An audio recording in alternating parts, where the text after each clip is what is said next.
This is immigration attorney Parviz Malakouti, and in this video I'm talking to dreamers, particularly to DACA recipients. I've been asked to put together a video of some of the common mistakes that I see dreamers make that could jeopardize their DACA status or a potential immigration path in the future. So without any further delay, I'm going to go right into it right now. So the first item I see is basically domestic violence. Okay, obviously you never want to be charged or convicted with any type of crime, but domestic violence is treated a little bit differently for DACA renewals.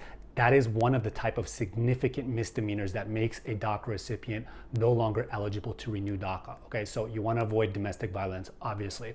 Second thing is DUI. Okay, that goes hand in hand with the first item that I mentioned.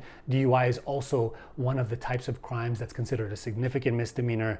And if you have a conviction, as a general rule, not always, and sometimes there's exceptions, but as a general rule, the DUI conviction would make a dreamer ineligible to get DACA or renew DACA. Okay. Third item is marijuana. Marijuana seems to be a lot of curiosity, a lot of confusion.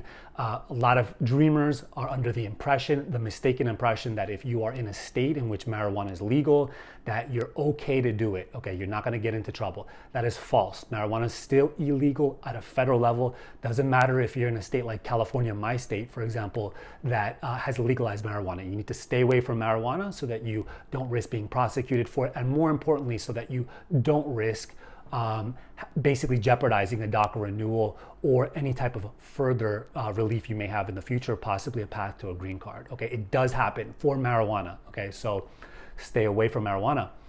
Fourth item, okay, another one I see a lot of confusion about is firearms, right? A lot of dreamers want a firearm either for self-defense.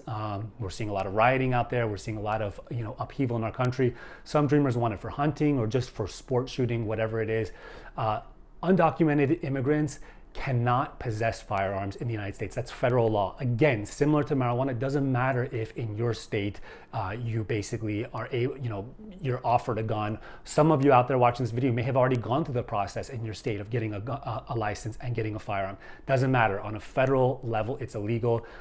So you want to avoid that. And one other important point to remember, this is possession, not just purchasing, selling. That is also illegal at a federal level for undocumented immigrants.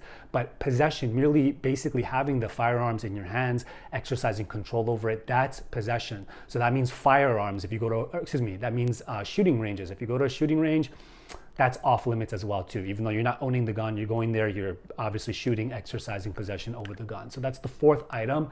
The fifth item, common, super common mistake I see when I get contacted for consultations by dreamers who've been arrested but not convicted. And that is how to answer the question. There's a question on the DACA renewal form, I-821D. It's on page 4.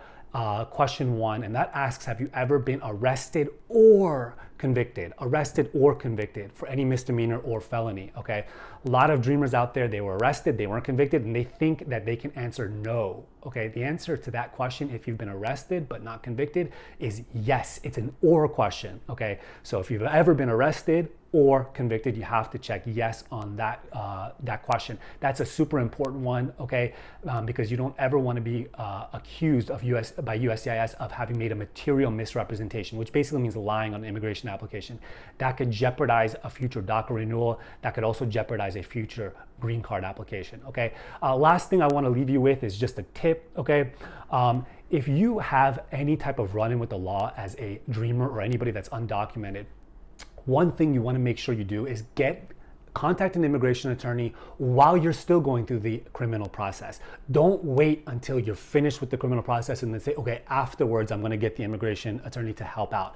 Yes, sometimes the immigration attorney can help out afterwards, but what you do when you do that is you're taking away the opportunity of the immigration attorney to work in conjunction with the criminal defense attorney to basically plea or come to some sort of agreement on the criminal grounds that can help you in your immigration. Okay, huge mistake. I see that mistake all the time.